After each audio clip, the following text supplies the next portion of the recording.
Bird and Coyote. Long ago, Bird was not blue. She was gray and dull. How did she get her color? One day, Bird saw a lake. It was beautiful. A blue butterfly was at the lake. How did you get your color? Asked Bird. It is from the lake, Said Butterfly. This is how to get it. Said Butterfly. Go in the lake. Do it 4 days in a row.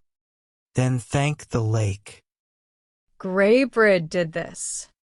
Then she was blue. Thank you, lake.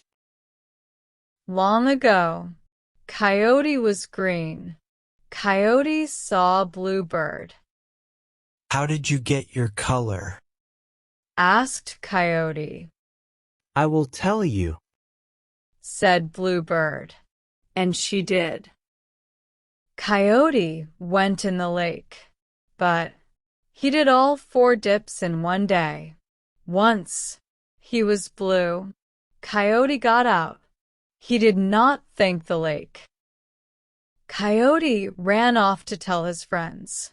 But Coyote fell. He went down a big hill. Coyote got up. Now he was all dusty and dull. To this day, Bird is blue, and Coyote is dusty gray.